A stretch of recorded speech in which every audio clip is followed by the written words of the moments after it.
जय हिंद दोस्तों, स्वागत है आपके अपने चैनल दुर्गेश सर में। समय पिछले हमारे 2 चैप्टर हो चुके हैं, आईएमपी क्वेश्चन है ना। तो उन क्वेश्चन को अच्छे से देख लो, वीडियो को अच्छे से देख लो, ताकि उस दोनों चैप्टर में से जो क्वेश्चन आएंगे आईएमपी उसकी तैयारी अच्छे से हो सके उसमें। दोस्तों आज एक नया टॉपिक है, अध्याय 3, 2 चर वाले रैखिक युग्म। हमें क्या करना है, इसमें 2 विधि इंपॉर्टेंट है जो पढ़ना है अपने को, बस प्रतिस्थापन विधि और विलोपन विधि, जिसमें से पार्ट 1 में मैं आपको लाया हूं प्रतिस्थापन विधि, है ना। तो इसके आप क्या समझना, प्रोसेस समझना, कॉन्सेप्ट समझना, है ना। क्या करेगा कि क्वेश्चन जो आपके किताब में है वो इन सबको चेंज करके देगा। मतलब आपको विधि समझ में आ गए तो ऐसे कितने भी सवाल होंगे उसको सोल्व कर सकते हो दोस्तों। तो आइए देखते हैं कैसे। प्रतिस्थापन, इसका मतलब क्या है? प्रतिस्थापन मतलब प्रतिस्थापन किसी चीज को स्थापित करके दूसरे स्थान पर पहुंचाना, है ना, प्रतिस्थापन। तो हमारे पास 2 समीकरण रहेंगे हमेशा। एक रहेगा x प्लस वाई बराबर 14, एक समीकरण ये है, इसको समीकरण 1 नाम दे दो। दूसरा रहेगा x माइनस वाई बराबर 4, समीकरण 2। ये समीकरण 1 और समीकरण 2 नाम दे दो इसको हल करके।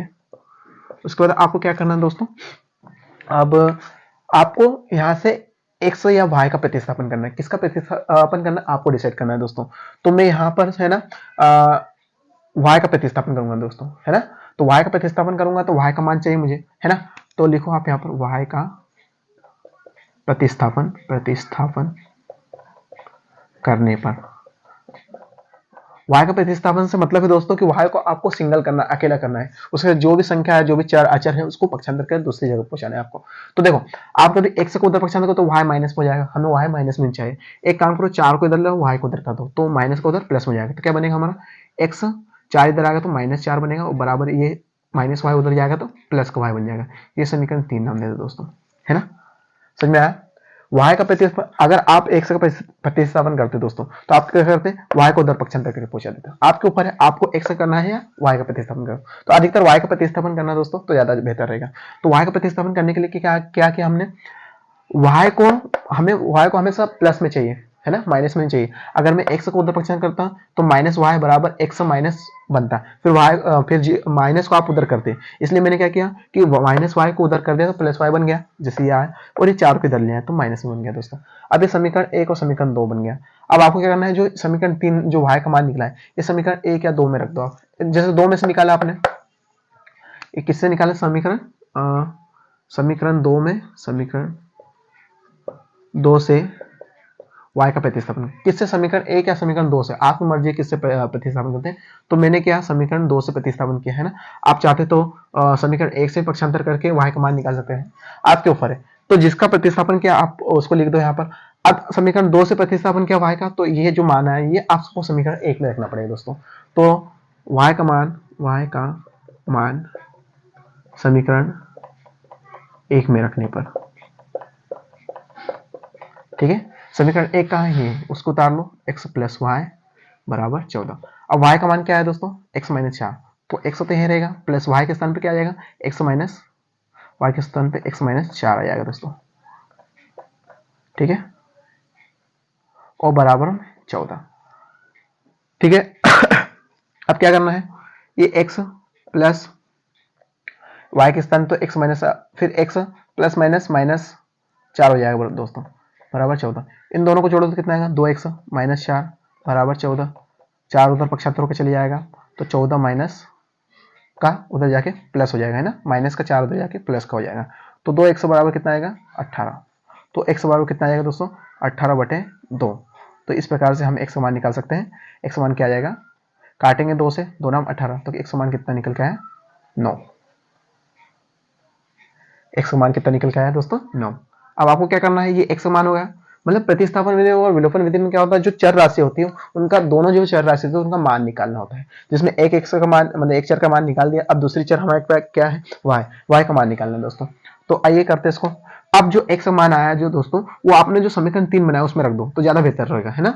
आप इसमें भी रख सकते हो, लेकिन जो आपने समीकरण 3 बनाया उसमें रख दो तो ज्यादा बेहतर रहेगा। तो वो x का मान समीकरण 3 में रखने पर, ठीक है। अब समीकरण 3 ये है तो उतार लो, x माइनस 4 बराबर y। अब x का मान कितना है, 9, तो यहाँ रख दो 9 माइनस 4 बराबर y। तो इसमें घट जाएगा तो 5 बराबर y, या फिर y बराबर 5। ये हमारा y का मान निकला है दोस्तों। x का मान 9, और y का मान 9, तो उत्तर करके एक लाइन लिखना है आपको, उत्तर अतः अभिष्ट मान x बराबर 9 और y बराबर 5 होंगे। इस प्रकार से दोस्तों आप लोगों को सॉल्व करना है। प्रतिस्थापन मतलब आपको किसी भी एक चर को आपको स्थापित करना है, मतलब उसका अकेला करना है दोस्तों। आप चाहे समीकरण 1 में से करो या समीकरण 2 से करो। तो मैंने समीकरण 2 से किया, किसका प्रतिस्थापन? समीकरण 2 से y का प्रतिस्थापन किया। y का प्रतिस्थापन मतलब y को अकेला बनाया दोस्तों। तो आपके ऊपर है, y को हमेशा प्लस में रहना है, 100 तो उसको प्लस में रहना है। तो इस प्रकार से कर सकते। अब जो समीकरण निकल के आता है, मतलब समीकरण 1 या 2 से आप तीसरा समीकरण जो बनाते हैं, उसको क्या करते हैं, उसको जिस समीकरण से आपने y का प्रतिस्थापन किया उसको छोड़ के दूसरे समीकरण में मान रखना है दोस्तों। तो इस प्रकार से हम x का मान निकाल लेंगे और जो x का मान आएगा वो समीकरण 3 में रख देंगे, तो हमारा y का मान आ जाएगा, है ना। तो इस प्रकार से हम सवालों को सोल्व कर सकते हैं। तो बहुत ही सरल विधि है प्रतिस्थापन विधि। ऐसे और भी क्वेश्चन बहुत सारे आपकी किताब में, उसको सोल्व करने की प्रैक्टिस करो। सबसे सरल विधि प्रतिस्थापन विधि, और इसके बाद जो आएगी विधि विलोपन विधि, और इससे सरल आएगी दोस्तों। तो इस क्वेश्चन को आप अच्छे से सोल्व करो।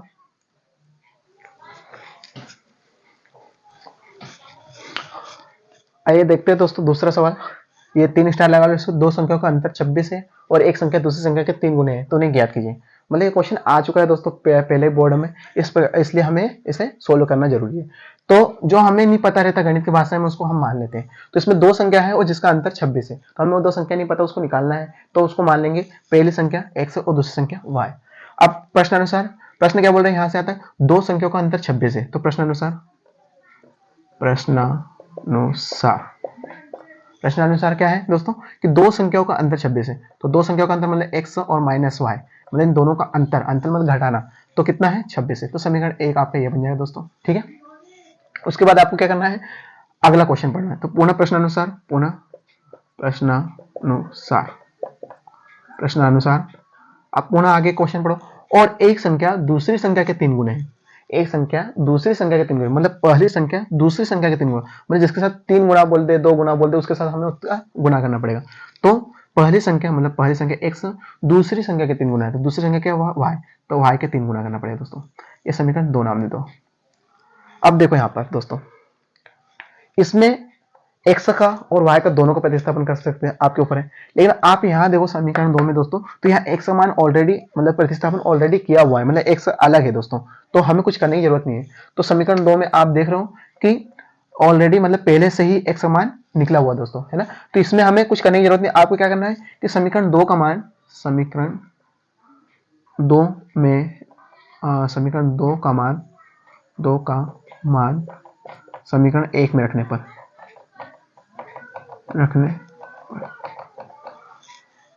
अगर हमें क्वेश्चन में देखना पड़ेगा, हम चाहते तो क्या करते हैं कि 26 को इधर लाके y का प्रतिस्थापन कर सकते हैं दोस्तों, लेकिन मेहनत करने की जरूरत नहीं है। जब हमारा जब दूसरा समीकरण बना है वो ऑलरेडी x का प्रतिस्थापन है, तो x का प्रतिस्थापन ऑलरेडी पहले से है, तो हम क्या करेंगे समीकरण 2 का मान समीकरण 1 में रखेंगे, मतलब समीकरण 2 जो है उसका मान समीकरण 1 में रखेंगे, इसका मान x मान है ना। तो x ऑलरेडी अकेला है, तो यहाँ पर आएगा, हम उतार लेते हैं x माइनस वाई बराबर 26। अब x का मान कितना है 3y, तो 3y रख दो माइनस y बराबर 26, घटेगा तो कितना आएगा 2y बराबर 26। तो y बराबर 2 इधर से इधर चले जाएगा, तो 26/2। तो y बराबर कितना आएगा दोस्तों, y बराबर आएगा 2 से कट जाएगा 13 बार, तो y बराबर 13 आ जाएगा दोस्तों। कितना सरल तरीके से हमने y का मान निकल लिया। अब जो आया y का मान आप समीकरण 2 में रख दो, है ना, समीकरण 2 में रख दो तो ज्यादा आसान तरीके से आप निकाल सकते हो इसको। तो y का मान समीकरण 2 में रखने पर, ठीक है, y का मान समीकरण 2 उतार लेते हैं, x बराबर 3y। अब y का मान क्या है दोस्तों 13 है, तो x बराबर 3 गुना y के स्थान पर आ जाएगा 13, तो x आ जाएगा 13 39।